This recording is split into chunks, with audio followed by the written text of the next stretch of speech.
worship you. I worship you. You are here, turning lives around. I worship you. I worship you. Waymaker, miracle worker, promise keeper, light in the darkness, my God, that is who you are. Oh, waymaker, miracle worker, promise keeper, light in the darkness, my God, that is who you are. Say it again, waymaker, miracle worker, promise keeper, light in the darkness, my God, that is who you are. Waymaker, miracle worker, promise keeper, light in the darkness, my God, that is who you are. I want to say this. You are here, destroying every yoke. I worship you. I worship you. And you are here, setting the captives free. I worship you, yeah. Lord, I worship you. For you are the waymaker. Waymaker, miracle worker, promise keeper, light in the darkness. That's who you are. That is who you are. Somebody lift your hands and say, waymaker. Yeah. You are the promise keeper, light in the darkness. Oh, that is who you are. Hey, you are the waymaker. Miracle worker, promise keeper, light in the darkness. My God, that is who you are. Lift your voice, lift your worship. You're the waymaker. Yeah. Miracle worker, promise keeper, light in the darkness. My God, that is who you are. Sing it as loud as you can. Waymaker.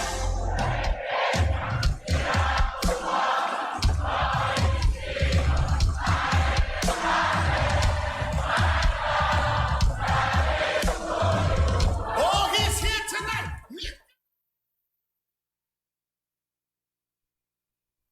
Paz, queridos, boa noite. Muito feliz de estar com vocês novamente. Vamos dando continuidade ao nosso estudo do Covid-19, Jesus. Se você é novo por aqui, seja muito bem-vindo. Eu sou Johnny, pastor aqui da Igreja Brasil para Cristo, no centro da cidade de Mairiporã, tá, em São Paulo. Essa é a página oficial da igreja. Nós semanalmente aqui publicamos algumas lives para estar subsidiando material tanto para os nossos membros aqui locais, como também todos aqueles que estão aí interessados.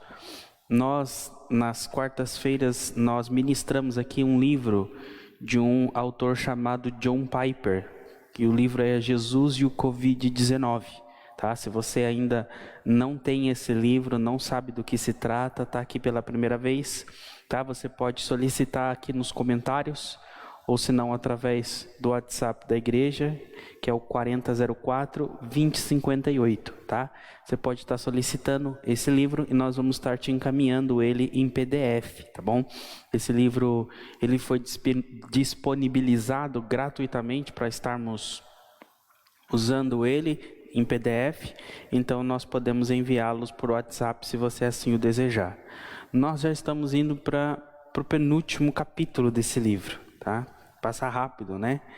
E nessa segunda parte do livro, nós estamos falando sobre o propósito de Deus com a pandemia, com o Covid.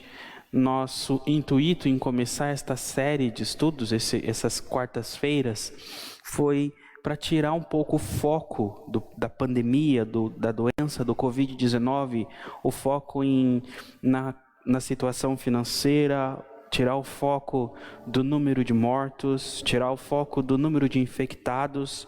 Todos os dias, se você liga o jornal, você liga a televisão, você coloca na rádio, você vai ouvir, né, essas notícias que estão circulando todos os dias. Mas nós optamos para trazer aqui às quartas-feiras os planos de Deus, o que Deus tem para nos dizer a respeito dessa pandemia. Já começamos dizendo que essa pandemia ela não tem a última palavra. Nós estamos aqui para proclamar esperança em meio a esse momento de luto. Estamos aqui para proclamar a esperança em meio a esse momento de dor, de perda. E nós agora estamos neste capítulo, nesta segunda parte, ministrando os propósitos de Deus em meio a essa pandemia. Como já disse aqui, vale a pena frisar, todas as quartas-feiras, nós não sabemos detalhadamente o plano de Deus. Não conhecemos nas suas miúças, nos seus mínimos detalhes, o porquê que Deus faz o que faz. Por que Deus permite que alguém fique infectado e porque Deus não permite que outra pessoa se infecte. Porque Deus leva uma pessoa mais jovem e permite que uma pessoa mais idosa viva. Por que Deus leva um idoso e não leva outro? Logo, nós não sabemos exatamente, detalhadamente, os planos de Deus. Mas, a cada quarta-feira aqui, nós vamos falando, né, que Deus tem sim alguns propósitos. E esses propósitos, eles são vistos nas Escrituras, eles se repetem, tá? E hoje nós vamos falar que um propósito de Deus para permitir esta pandemia que tem sido destruidora, avalaçadora em meio a toda a terra, não somente no Brasil, mas tem alcançado globalmente o mundo todo, é que Deus permite essa pandemia e uma coisa Ele deseja em meio a essa pandemia. E esse desejo de Deus é que Ele está criando boas obras em meio ao perigo. Deus deseja que em meio ao perigo, em meio à pandemia, surja, brote no meio da igreja, do cristão, boas obras. Se você está acompanhando comigo com a sua Bíblia, abra ela no livro de Mateus. Mateus capítulo 5.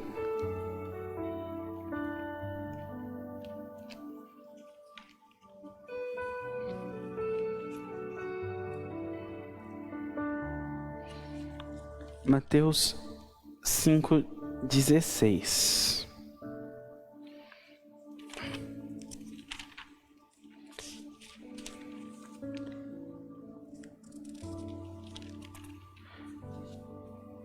Diz assim: da mesma forma, suas boas obras devem brilhar para que todos vejam e louvem seu Pai que está no céu.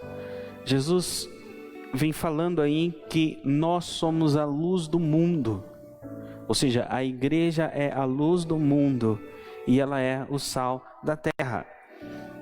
Sendo luz do mundo, ela deve brilhar, né? Jesus diz neste sermão da montanha que ninguém acende uma candeia, ninguém acende uma lâmpada, né? Ou um veleiro, ninguém acende um abajur nos nossos dias e coloca esse abajur debaixo da cama ou debaixo da coberta. Já pensou você no seu quarto acender um abajur e colocar esse abajur debaixo da coberta?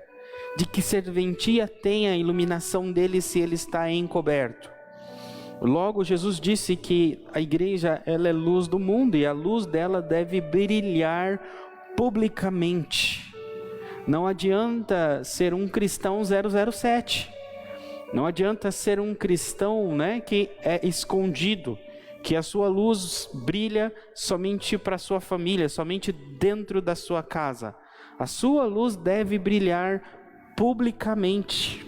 A sua vida de integridade, o seu amor aos seus inimigos, o seu respeito, a sua busca, né, por uma vida, por uma sociedade que tenha mais, viva em comunhão, em bondade, em paz. Esse é o anseio e essa luz cristã deve brilhar em todos. Logo, né, então o plano de Deus é que, como sendo luz do mundo, as boas obras da igreja brilhem em meio a este mundo. E uma oportunidade de uma luz brilhar é na escuridão. Já pensou? Você já tentou acender uma lâmpada de frente para o sol? O sol ofusca essa lâmpada, mas né, num quarto fechado, sem lâmpada, à noite, totalmente escuro, qualquer pequena luz que você acenda nesse ambiente escuro, negro, de trevas, você vê essa luz brilhar claramente e de forma muito forte. Logo, sendo luz do mundo, Deus deseja que brilhemos em meio a essa escuridão da pandemia. O escritor John Piper, ele diz assim: o coronavírus é a convocação de Deus ao seu povo para superar a autocomiseração e o medo, e com alegria corajosa fazer as boas obras do amor que glorificam a Deus. Glorificam a Deus. Ele fala de autocomiseração, ele fala de medo. São duas coisas que a igreja é convidada a vencer, a extirpar do seu meio. Autocomiseração. Para quem não sabe, autocomiseração são pessoas que exaltam e glorificam as dores, as perdas, a fraqueza, né? Existem pessoas que pensam da seguinte forma: olha, sinta pena de mim, glorifique a mim, porque eu sofro. Isso é autocomiseração. Pessoas que querem que outras pessoas olhem para ela, sintam pena dela ou notem ela pelo quanto ela sofre. Então a igreja não deve viver de autocomiseração. Sim, nós sofremos como cristãos. Jesus disse que nós teríamos aflições nesse mundo, mas que tivéssemos bom ânimo. Bom ânimo, porque eu venci o mundo. Então Jesus jamais quis que a igreja fosse um povo que vivesse em meio à autocomiseração. Então, como cristão, se você sofre, se você é perseguido, se você tem luta, se você passa por problemas, não espere que as pessoas sintam pena de você. Não deseje isso. Não deseje que as pessoas da igreja vejam você como um coitado, vejam você como um sofredor, queiram olhar para você e dizer: ó, coitadinho dela, vamos abraçá-la, coitadinho dele, vamos cuidar dele. Isso é autocomiseração. E a igreja deve vencer, o povo de Deus deve vencer a autocomiseração. E segundo, deve também vencer o medo. Oh meu Deus, você tem medo da pandemia? Você tem medo do Covid? Você é cristão e está me vendo e me ouvindo na sua casa. Qual é o teu medo? Você tem medo de morrer? Você tem medo de se contaminar? Você tem medo de ficar entubado num hospital? Qual é o seu medo? Aí eu te pergunto, como cristão, o cristão deve sentir medo? É uma boa pergunta, não é? Um cristão deve sentir medo? Como cristão devemos temer algo? Ter medo é temer. Então, como cristão, já antecipo que não devemos temer a morte. Jesus venceu a morte, Ele nos prometeu a vida eterna.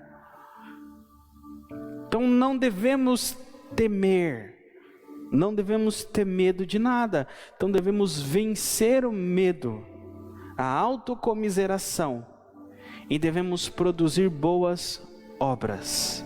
Boas obras. É brilhar. É brilhar. Sabe, irmãos, o apóstolo Pedro, lá em 1 Pedro 2,12. 1 Pedro 2,12. Diz assim: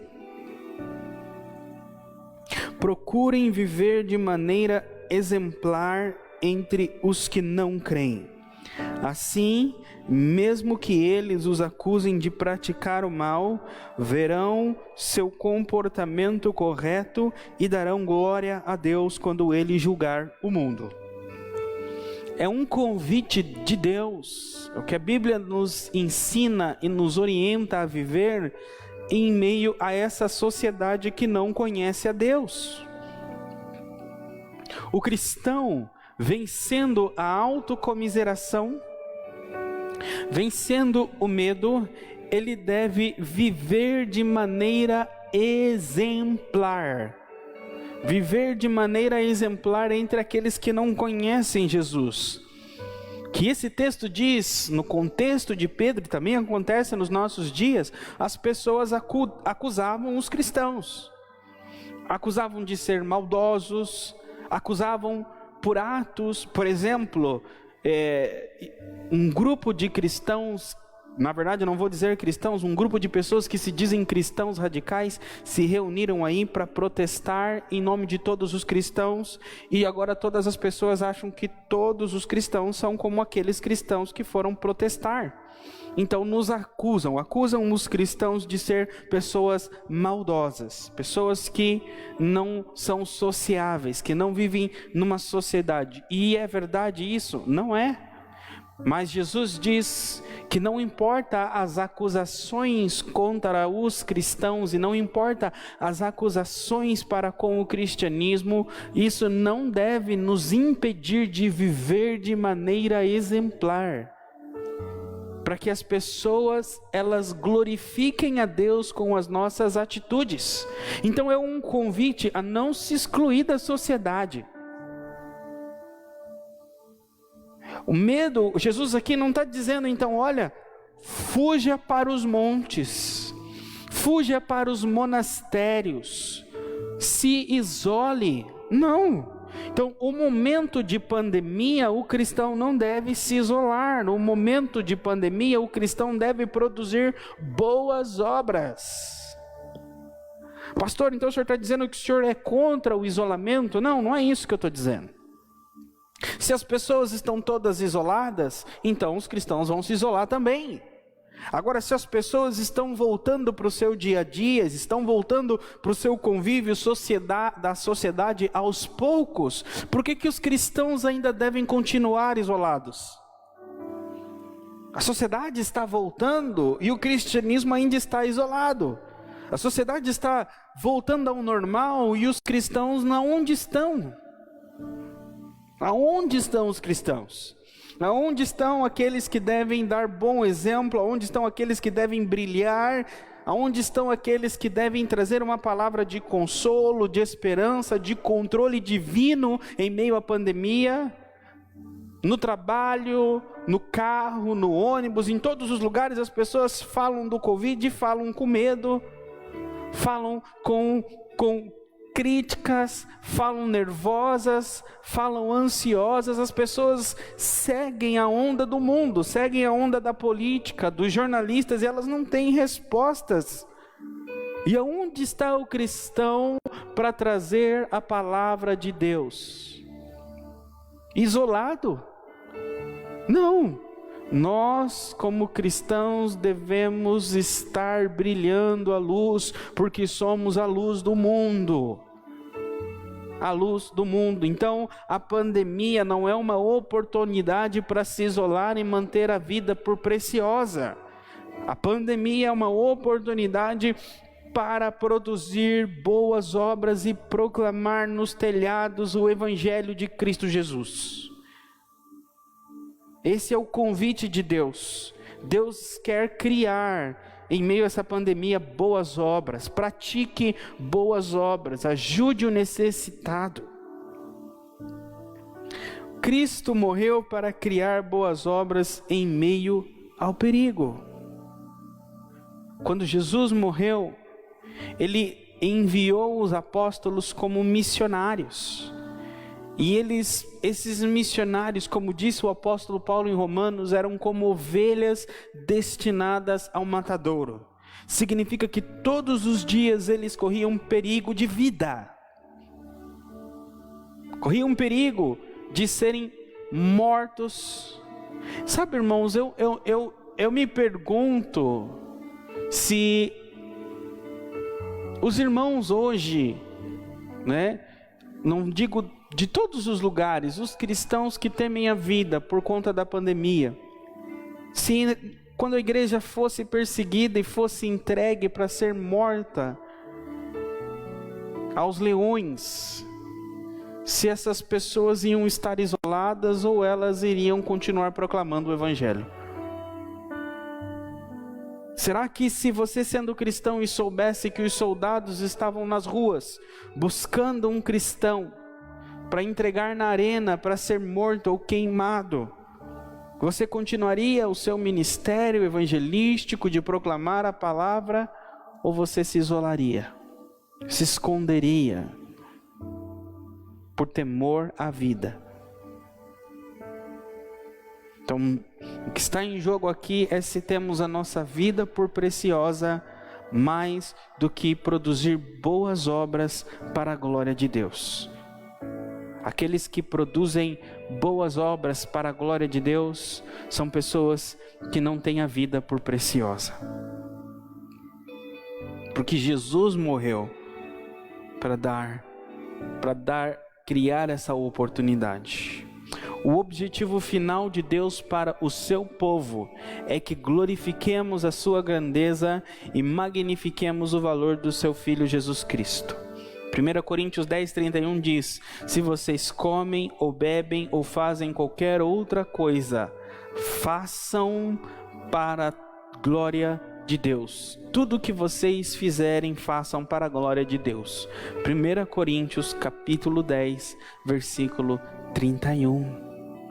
Ou seja, quer comemos, quer bebamos, tudo o que fazemos, devemos fazer para a glória de Deus. Filipenses 1, versículo 20. Minha ardente expectativa e esperança é que Cristo seja engrandecido em meu corpo, quer pela vida, quer pela morte. É muito difícil, irmãos. Vocês conseguem imaginar? Você consegue falar as mesmas palavras que o apóstolo Paulo diz aqui? A minha ardente expectativa, o que eu espero. Sabe por que Paulo está falando aqui, a minha ardente expectativa? Paulo estava preso. Estava numa prisão escrevendo a carta de Filipenses. E ele não sabia da sentença dele, se ele seria solto ou se ele seria executado. Preso, e ele tinha uma expectativa. E ele só tinha duas opções: ou ser solto ou ser executado. Não tinha uma terceira opção. Então ele tinha duas expectativas, né? Poderia ter duas expectativas. Ele poderia dizer: olha, eu tenho a expectativa de ser solto, ou eu tenho também a expectativa de morrer. Ninguém tem a expectativa de morrer. Então, como ser humano comum, todos nós diríamos: olha, eu tenho uma única expectativa, e essa é ser solto. Mas Paulo não fala isso. Paulo fala o seguinte: eu tenho sim uma expectativa, e a minha expectativa é engrandecer Jesus. A minha expectativa é engrandecer Jesus. no meu corpo. E ele diz, quer pela vida, quer pela morte. Ele está dizendo o seguinte: se eu for solto, o meu corpo irá servir Jesus, viajando, pregando o evangelho, abrindo igrejas, escrevendo cartas, treinando obreiros, ministrando, visitando, levando dinheiro, servindo. O meu corpo engrandecerá Jesus, se eu for solto. Agora ele diz, se eu for morto, se eu for condenado, a minha morte, ou seja, o tirar da minha vida, tirar da existência, da funcionalidade do meu corpo, também irá engrandecer Jesus. Então ele tinha uma única expectativa, quer pela vida, quer pela morte, engrandecer Jesus. Quem consegue dizer isso hoje? A minha expectativa é essa: se eu sobreviver a essa pandemia, eu vou engrandecer no nome de Jesus, servindo na igreja, indo nos cultos, com os meus dízimos, com orações, com evangelismo, servindo a Deus, se eu viver. Agora, se eu morrer num leito de um hospital de Covid, o meu corpo também vai engrandecer Jesus, porque a minha morte vai trazer glória para o nome dele, porque até o meu último suspiro eu vivi para a glória dele. Por isso que Paulo não temia a morte, porque Paulo não via um final infeliz para a vida dele. Paulo não se apegava a essa vida, Paulo não se apegava ao dinheiro, Paulo não se apegava à família, Paulo não se apegava a nada dessas coisas. Pastor, o senhor não tem coração, falar que não devo me apegar à família. Olha, querido, se a sua família é cristã, se toda a sua família está em Cristo, a boa notícia é que você vai vê-la novamente. Agora, se a sua família não está em Cristo, a má notícia para todos nós é que nenhuma família vai existir para sempre. Nenhuma família vai durar para sempre. Então nós devemos entender, pastor, mas é muito difícil o que você está falando. É triste o fim da família. Sim, é muito triste. Isso é para mostrar para mim e para você que algo não está certo com essa vida. Que uma coisa tão boa, tão feliz, tão autêntica como família, ela não dura para sempre. Ela vai acabar. Isso é uma das maiores má notícias que eu já ouvi. A minha família está sendo formada agora. Tenho 4 anos de casado, tenho uma filha de 1 ano. E eu sei que um dia eu vou deixar netos, eu vou deixar bisnetos. Vou deixar uma esposa. A minha família vai se findar. Mas eu sei que a minha família física, minha família temporal, aponta para uma família eterna que não vai ter fim. Logo, nós devemos aprender. Por isso eu digo, não se apegue aquilo que vai acabar. Quando eu digo não se apegue, eu não quero dizer não ame, não se preocupe, não sirva, não faça bem. Não é isso que eu quero dizer. O que eu quero dizer é, não viva acreditando que vai durar para sempre. Não deixe de lado as coisas de Deus pensando que essas coisas terrenas vão durar para sempre, porque elas não vão. Não troque a sua salvação por um casamento. Não troque a sua salvação por uma faculdade. Não troque a sua salvação por um emprego bem-sucedido. Não troque as coisas eternas por nenhuma das coisas temporais. Essa é aquilo que eu digo para você. Falo aqui na igreja para os irmãos: só troque a sua salvação, por aquilo que você vai conseguir levar dessa vida depois que você morrer. Pastor, não levo nada. Então não troque sua salvação por nada.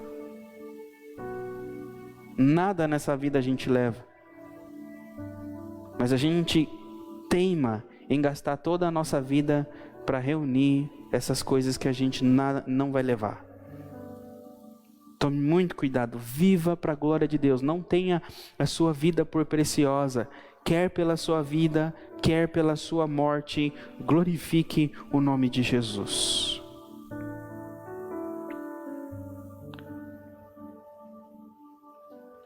Olha só que ele diz aqui: 2 grandes pragas atingiram o Império Romano em 1665 e 2051.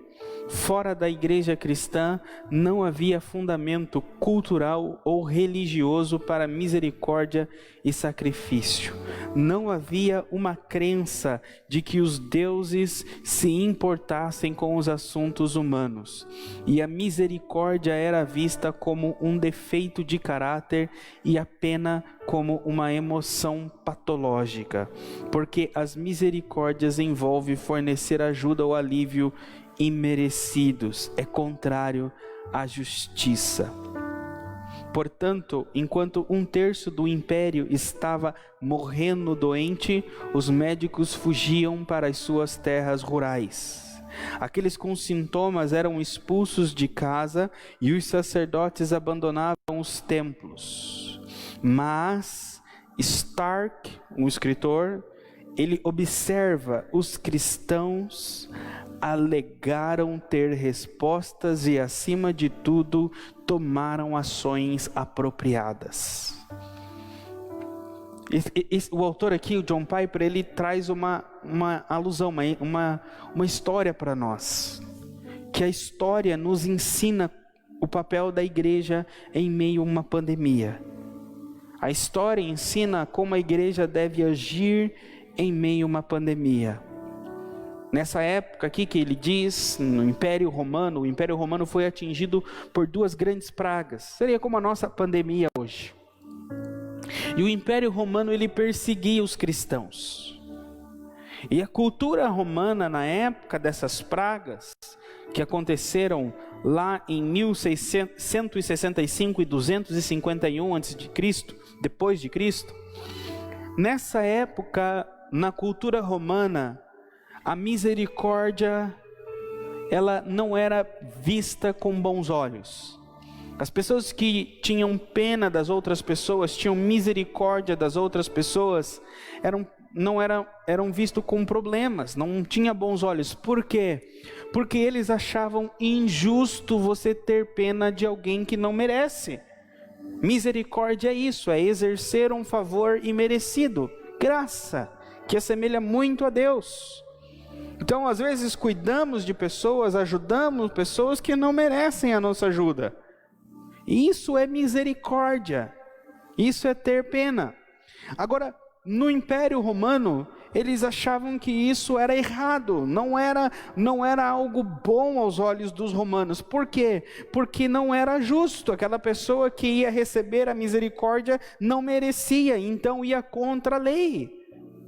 Logo, então, por não ter essa visão de misericórdia, quando veio essas grandes pestes que assolaram o Império Romano, os médicos abandonaram a sua profissão e foram para suas casas de veraneio, fugindo dessas pragas. Os sacerdotes dos templos, mentirosos, dos deuses, dos idólatras, também abandonaram os seus templos.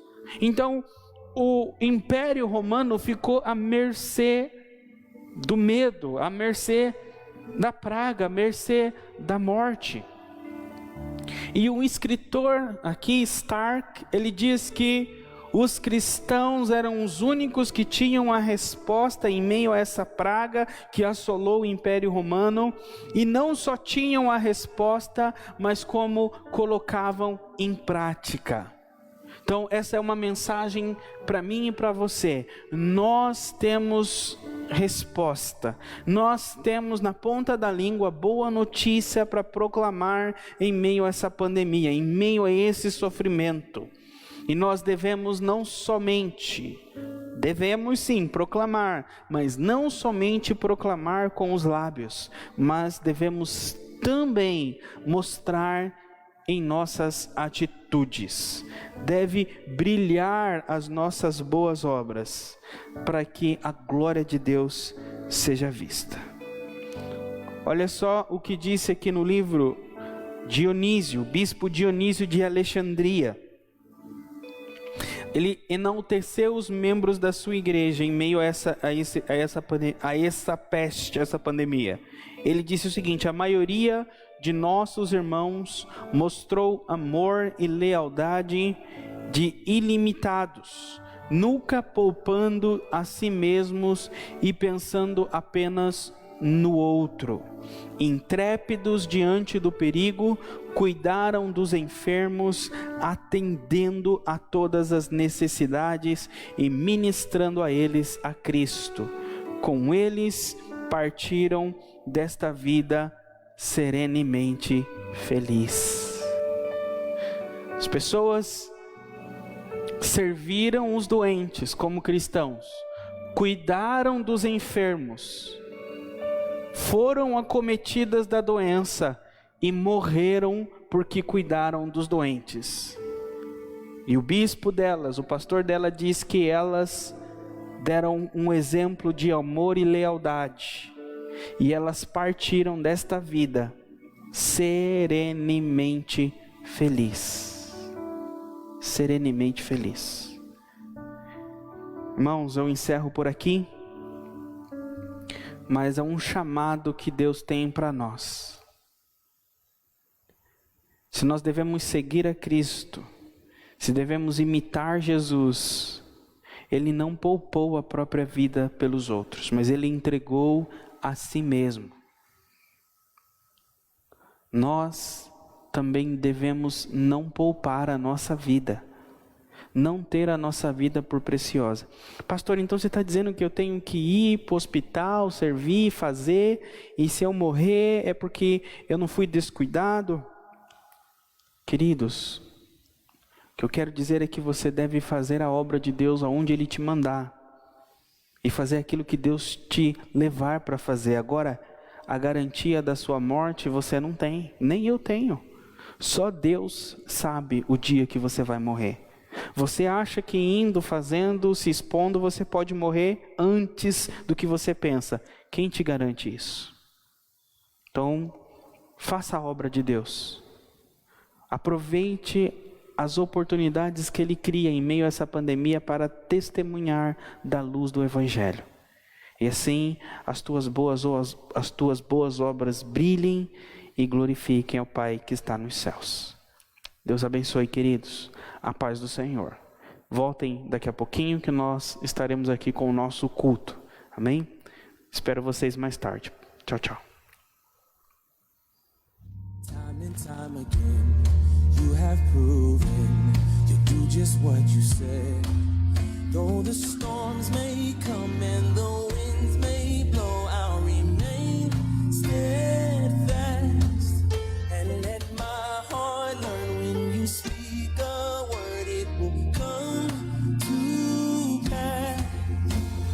Great is your faithfulness to me. Great is your faithfulness to me. From the rising sun to the setting same, I will praise your name. Great is your faithfulness to me. Oh,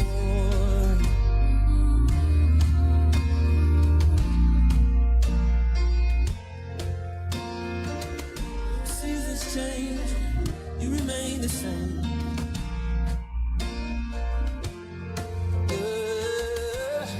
God from age to age, though the earth may pass away,